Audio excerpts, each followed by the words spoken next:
I'll call you back. After a good break, I'm sure we all are upbeat about the next lecture. It will be delivered by someone who's not only a famous radiologist, but also an alumnus of our very own college. He is Dr. Bhavin Jankharia.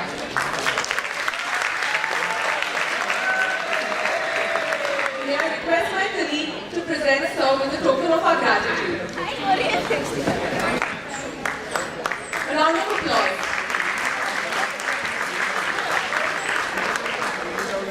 Sir is the consulting radiologist at SRL Diagnostics, outgoing president of Indian Radiology and Imaging Association, and a trustee of the Radiology Education Association. He is also the editor-in-chief of the Indian Journal of Radiology and Imaging. He has one of the best blogs on web, which is validated by his columns in newspapers, fondly titled Man from Matunga. Having delivered 500 lectures across the globe, he is no stranger to the stage. And without any further delay, may I now invite Dr. Bhavin to make us rack our brains on why we should stop being foolhardy and why enough is enough. Thank you.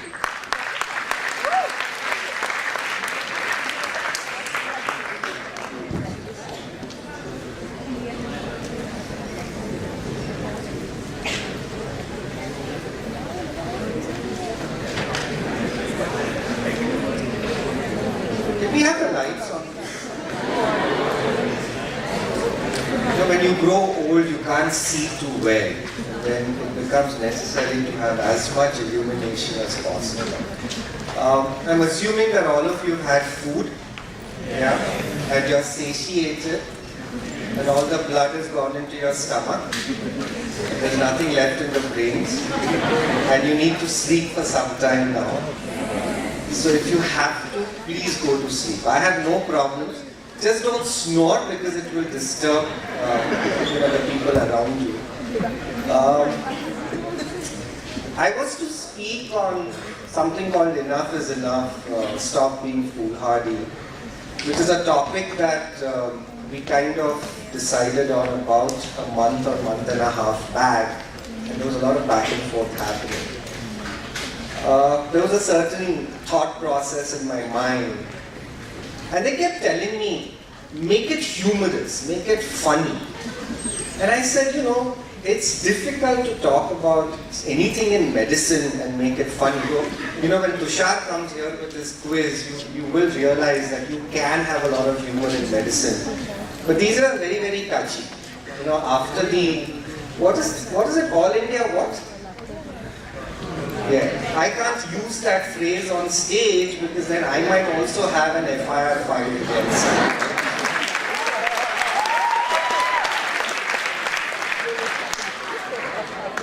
And so I've decided that it's very, very dangerous in Mumbai today to have any kind of humor on stage. And so we're going to try and keep the humor out of this presentation as much as possible. What happened last month is that a few of us friends got together, and I'm going to talk about what is happening in our lives, in the lives of ex-cyanites, and how we're learning a few things as we go along, and I thought I would share that with you. I'm from the batch of 1982, which, is that there? Yeah. And it's very funny, right?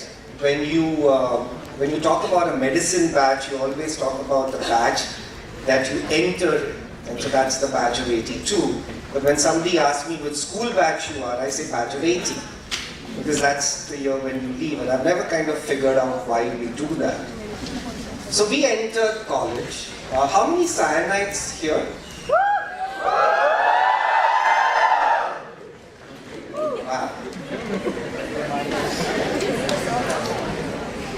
So there were 100 of us who entered medicine, and we had this physiology lecture hall where you had to sit according to roll numbers. I don't know if that is still the case.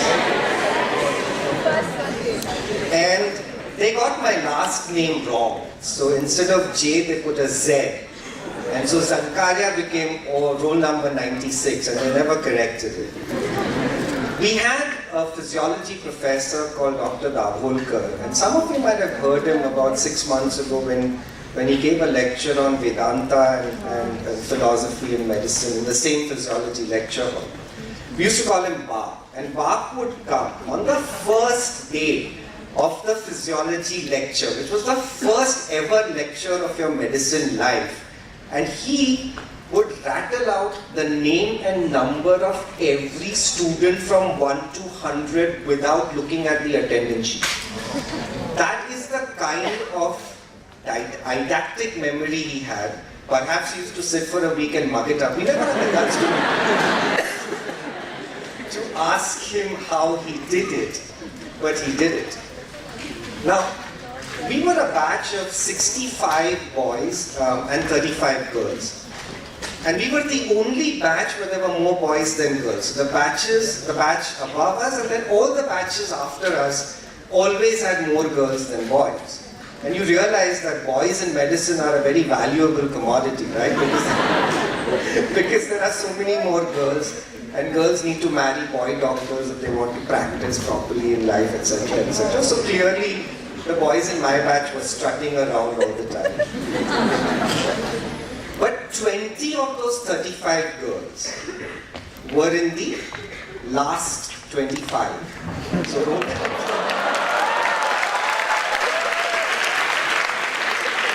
It's not. The point of telling you this was that have you ever been surrounded by 17-year, I'm sure some of you are surrounded by 17 and 18-year-old girls. My daughter's 15, so that's just another 2 years after that, who at the slightest would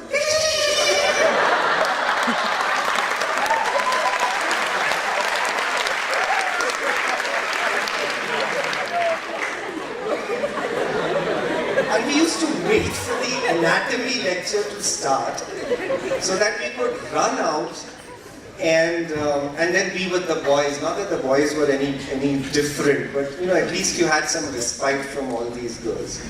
So anyway, we went through medicine. When we finished our MBBS, we were a batch of about 85. But eat your heart out, right? This is where we were so different.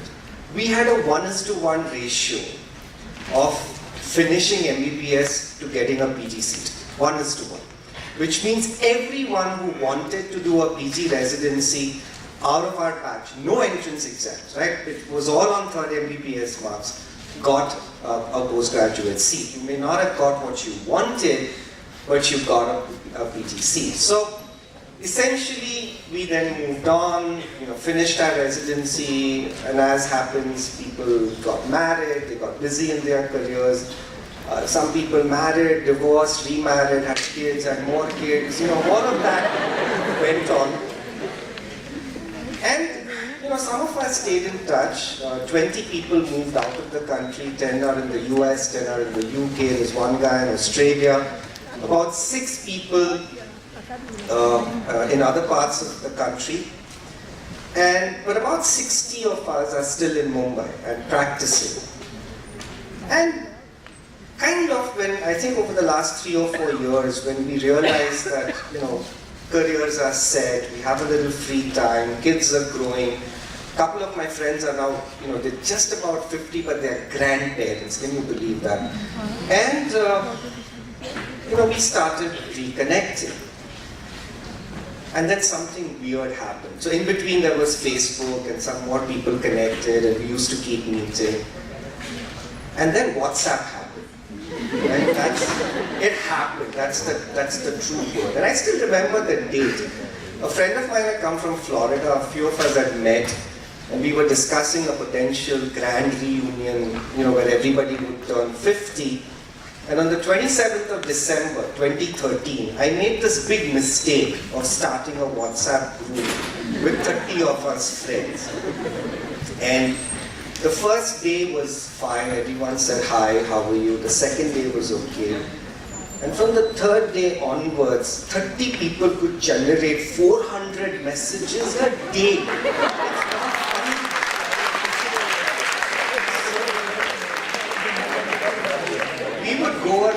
and we keep saying that our children are out of control. They are constantly stuck to their phones and they can't, they're lost in a digital world. Now the kids were telling their parents, Mom, what's wrong with you? Why are you not looking up from your phone? Why do you have that silly grin on your face? And that went on. It spurred all the friends in UK. For the first time, right, 25 years after we finished our internship, these guys, UK is this tiny little country which is 1/3 the size of Maharashtra. And these 10 people had never met each other, all 10 of them together. Until we started this group, everyone got excited and they met up at a friend's place. And, more and more people joined in, then WhatsApp became 50, right? It was 30 initially, then you could do a group of 50, so we had 50 people in. And then sometime in October they made it 100, so now we have about 70, 75 people, and we're still averaging about 250 to 300 messages, and on some days it's 500 a day, so that's a little too much. But all of that led us to do a grand reunion over the Republic Day weekend, which was essentially, it was 32 years after, we kind of passed out, or 25 years.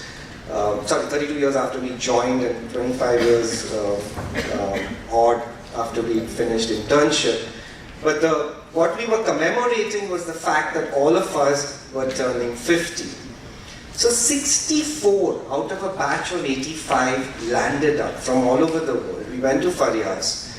It was a very small thing, lunch on Sunday afternoon, some dance and some programs, because people have again started singing and dancing and playing instruments and stuff like that. And then we were on the floor for 2.5 hours, slept at 4 in the morning, got up, had breakfast, and we went away.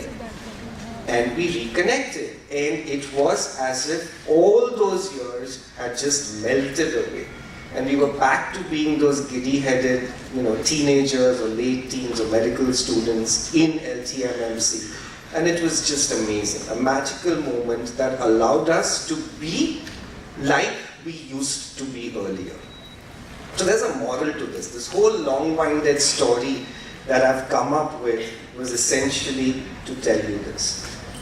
Your best friends ever will be your school friends, your junior college friends, and your medical college friends.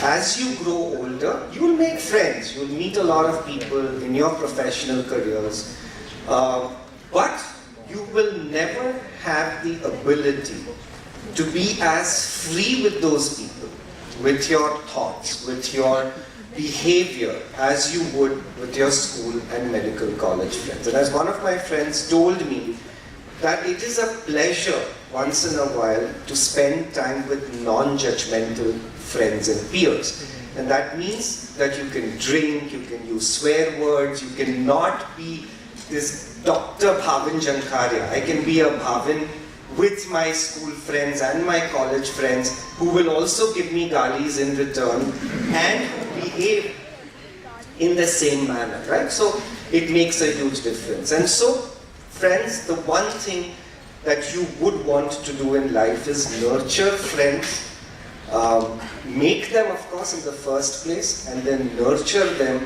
and maintain those friendships. It goes a long way later on in life to allow you to lead a more fruitful life. Okay, so that was all very, very serious. One of the things that I know that it's difficult for you to accept this at this point in time, but trust me when I tell you that each one of you will be successful in life. It's a given. The very fact that you're a doctor, or you're going to be a doctor, and you're a medical student in this room today, means that you're in the top 2 percentile of this country in terms of education, in terms of earning power. Each one of you, irrespective of what you do in life, will get there, right? You will be successful. If you use money as a barometer of success, some of you will make more money, some of you will make less money. That keeps happening. But Professionally and otherwise, all of you will get there. It doesn't matter. Even if you don't do anything, you will get there. By the mere fact that you are in that top 2 percentile of this country. Yeah? So if that's going to happen anyway, yes, you have to work hard, you have to build your career and all of that, you might as well enjoy life as well. And I'm sure among you, there are so many who sing well, who perhaps paint, who write, who play instruments, who are perhaps good at certain sports. And a lot of that you will be able to continue up to your 3rd MBBS, right? And maybe a little bit in internship. And then start the dark ages of medicine. So now you have entrance exams and you study for them, then you start residency, then you do a lecturer's post or you do a fellowship, then you get into practice, either independently or a job in between. Somehow you get married, you don't have a choice, you have kids. All of that takes up a hell of a lot of time. And there are times when I have relatives who come home and they say, do you remember that when you were 26 years old, we had come to your house and had dinner? I said, I don't remember that I was married at that time and who my girlfriend was, remembering having had dinner with you. And then you want me to remember 20 years later. Right? So, it is the dark ages. And every passion that you would have that is not related to work and not related to your wife or your spouse or your family will be lost or will be suppressed. And it is only in the later years, again, when you're kind of turning 50, when your career path is set, and when you realize that you can't make dramatic, drastic changes to who you are and what you're going to be, is when you will again want to do something more than just your family, which is, let's say, the first priority, or the first thing, and the second thing being your work, and that's when you start developing your third thing. So your third thing can be anything, right? You could be good at singing, you could be creative, you might write, and all of these talents start coming out, but often it gets too late. So the point is, even during your medicine career, if you are good at something else, right?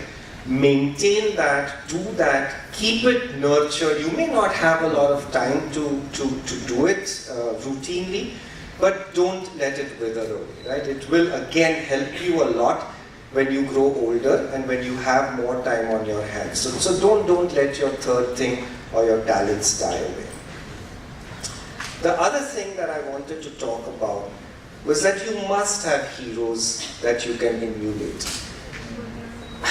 Not Shah Rukh Khan, definitely not his six packs, not Priyanka Chopra or who's that other Sonam, somebody Kapoor. And the younger they get, the more difficult it is to remember names, and definitely not Madhuri Dixit because she's like an old person trying to be young or a young person trying to be. I've never figured out what she wants to be. The girls in my batch used to basically want to be like Madhuri Dixit. But the point is, you need to have heroes, and they are all around you. Doctors, people who excel in what they do, people who are really good at something specific. And I'll give you an example. So, I am not a good speaker, right? I don't use elocution skills the way they are taught in school and college. But how many of you have heard Renuka talking? You know Renuka Bradu, the head of ENT in Sion, right? She is this amazing speaker who even in MBBS days, she's 2 years my senior, was just so amazing. Her colleague Ram Chadha, we had two people in my batch, Shimpa and Amit, just amazing speakers. And so you looked at them and you imbibed from them and you learned and you taught yourself how you could speak perhaps a little better. We had registrars, housemen who we looked up to. I had Anil Damle in medicine, Chaitanya in orthopedics, many others. There was Anita Bapat, who's now Anita Patel, who's just absolutely good at everything. But people who were just a few years ahead of you or in your batch who were so good at something that you would look up to them and say, I would like to be like them. Not from an envy perspective, but from a perspective that would help you grow. We had professors like Dr. Ramamurthy, who's no more, Dr. Kokhani, who's still around. People you look up to and say, that's what I want to be. Those are the values that I want to imbibe, and those are the people that, that make me proud to be a doctor, right? So you need to have those. I know that there is a shortage of heroes and a shortage of idols today in the medical world. But they're still there. And they are important to look for, and when you find them, to learn for. And that's something you must do. You can't have Mr. Ambani or Mr. Narendra Modi or any of these people, perhaps some sports people here and there, but otherwise, none of the people outside of medicine will have the values that you would look for when you're becoming a doctor. All of them have clay feet. All of them will disappoint you at some point in time. So look for these among your friends, among your seniors, and then among the professors and teachers who are there around you. And trust me, that will make a difference. Now this is what I was actually supposed to speak about. And I thought I would have this prologue coming to this particular topic. And how much time do I have still? 10 minutes? Yeah, that should be good enough. How many of you run? I guess running doesn't happen at this age. So it's, how many of you live in Mumbai? Obviously all of you are in Sion, live in Mumbai, right? If you, on a Saturday or a Sunday, look at the strip from Worli Sea Face to Nariman Point, you'll see this you'll see groups of runners early in the morning. And it's almost like a traffic jam of runners on one side of the road. And the average age of a runner is typically 40 plus, because that's when you start realizing that you want to be fit. So until then it's all okay. You can eat as much as you want and really nothing happens. And I'm one of them. So I've been running for donkey's years. I've done about a dozen half marathons. And I ran on the 18th of January, which was again the Mumbai marathon. And the calendar, that day is marked, and you always work your events around that. My problem is I cramp. And I cramp very badly during a race, around the 18th or the 19th kilometer. I don't cramp during practice run. So I can do a practice run up to 21, 22 kilometers, nothing happens. But I cramp during a race. And I have cramped in every race, but managed a time of 2:30, 2 hours, 35 minutes, 40 minutes. I'm a slow runner, but I'm happy with this time. So this time, at about the 19th kilometer, I cramped again. This one was a violent cramp. I had to sit down. I needed a runner to come and dorsiflex my ankle very, very hard so that it would counteract the spasm of the calf muscles. And then I started walking, running, until I reached Flora Fountain. Again, those of you who are in Bombay would know what I'm talking about. Those of you who are not, well, sorry about that. But you should know where, these are iconic areas, right? Flora Fountain. And those of you who come from outside Mumbai, for Trinity, do take the time out to visit the city. I mean, there are parts of the city that are just amazing and beautiful. But if you go to the fountain area, right? So I was 800 meters from the finish line. And I looked at my watch, and I would have finished about 3 minutes under 3 hours. And I don't want a time of 3 minutes under 3 hours attached to my name, so I just walked out, and I walked away. And when I told this to other friends, they were livid. They said, you could have finished, and then, in the next marathon, if you have an under 3 time, then you get a free entry again, otherwise I have to go through the lottery system. And I said, no, enough is enough. If I am going to cramp each and every time, and I have tried everything possible on earth to try and not cramp, and it's not worked. And I said to myself, unless I understand what the reason for the cramping is, I am not going to run a race again. I will continue running. I do about 100 kilometers a month. I will do that, but I will not run a race, because it's foolhardy to continue to do something which continues to produce pain. And that's what happens when there are people on their deathbeds as well. So parallelly, I had a friend whose father, a senior cardiologist, had bilateral pneumonias, got admitted in the ICU, had multiple tubes coming in and going out, landed up with multi-organ problems, and about the 5th day, when my friend pinned the senior physician down and said, "What do you think is the prognosis?" He said, "It's not very good." So she said, "Should we take him home?" And he said, "Sure, why don't you take him home? It's much better if he's at home when it happens." So she goes and tells, and she's convinced that that is how it should be, that her father should die at home rather than with tubes in the hospital. So she spoke to her brother, who's a doctor but doesn't live in India, lives somewhere else, and her mother, who went ballistic. They confronted her. They said, "How can you even think of letting things go? We have to do everything possible on earth to make sure that he comes back." And she said, "Look, he's not coming back. It's better that he dies at home." And they said no. And this went on for 3 or 4 days until the senior physician took a stand, went to the family and said, "Look, he is not going to make it. Wouldn't you rather take him home?" And that's when the mother and the brother, and probably because that then made it easy for them to say that we didn't take the decision, right? The physician took the decision, so they didn't have to blame themselves for it.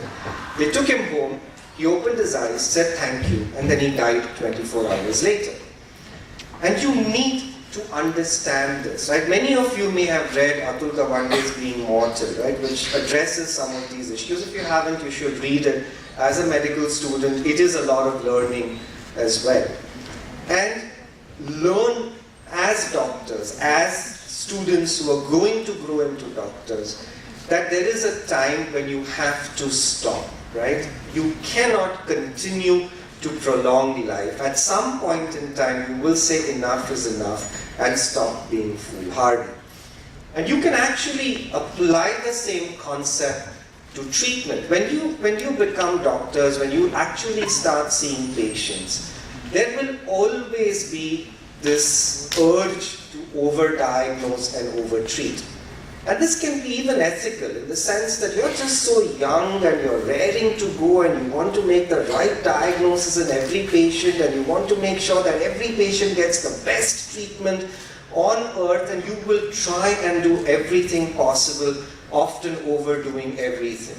And you need to realize, for example, you will want to do a serum PSA in every patient who is above the age of 60, and then when you find a nodule in the prostate gland, you would want to treat all of those thinking that's a CA prostate, until you realize that so many people have in situ carcinoma prostate that when you treat them, you're doing more damage than harm. So all of these things you need to imbibe. You need to learn to realize when enough is enough as far as treatment and diagnostics are concerned, and to stop at a point in time and be extremely intelligent about the way you treat patients. The last part, of course, is related to who we are. In my WhatsApp group, and in many groups, about 3 months ago, when MCI came out with some more criteria that regulated the relationship between doctors and pharma companies and vendors, which basically said that you cannot accept gifts from pharma companies cannot take you abroad for so-called vacations or academic vacations, etc. There was a mail that started circulating, written ostensibly by an orthopedic surgeon in Pune, but you can put anybody's name there. And it said that if a car salesman on selling a certain number of cars can get a commission, then why can't doctors get a commission for referring X number of patients to a diagnostic center, etc.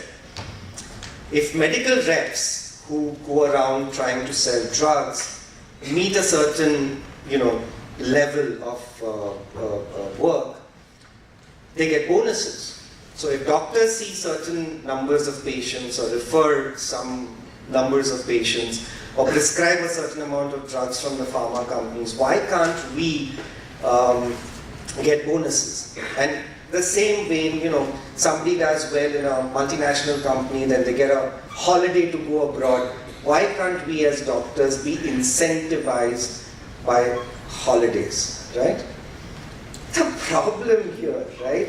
It's so obvious that you would wonder why other doctors would circulate this particular message. Anyone, what's the problem here? What's the obvious issue here? Yeah? No. But what is the big issue when I use words like car salesman, medical reps? Drawing comparison.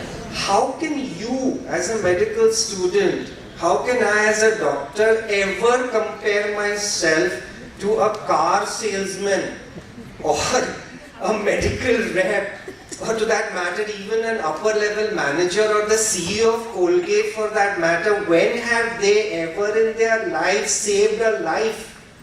When have they ever?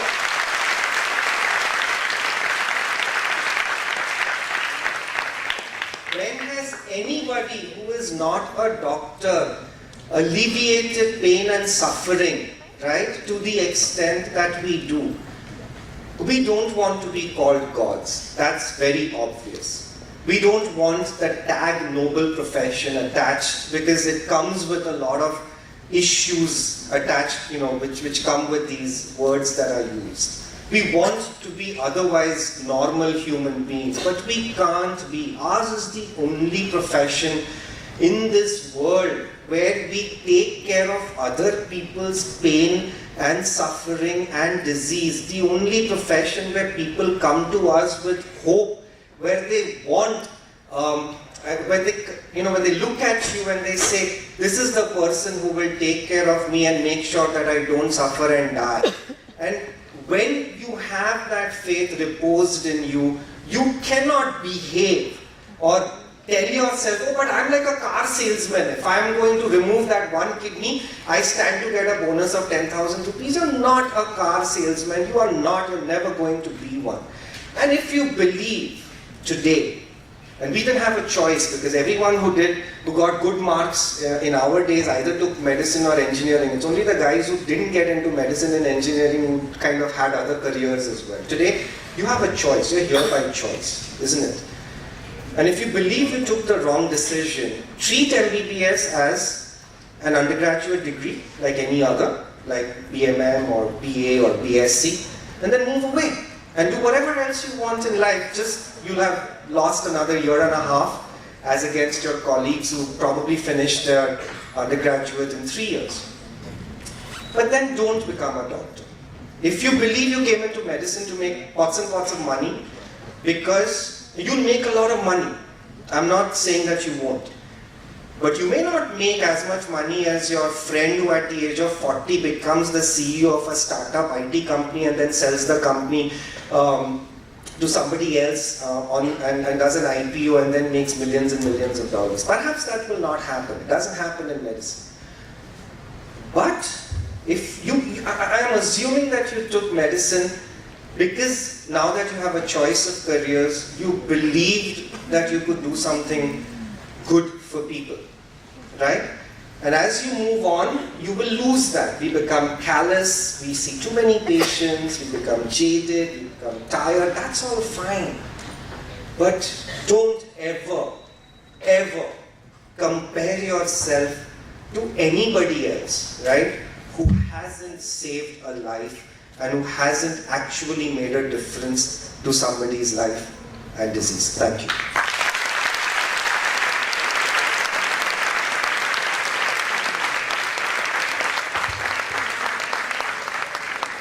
Thank you, sir, for going back in time and delivering a marvelous lecture. I call upon our chairman, Dr. Hemant Dhusdia, to present Sir a memento.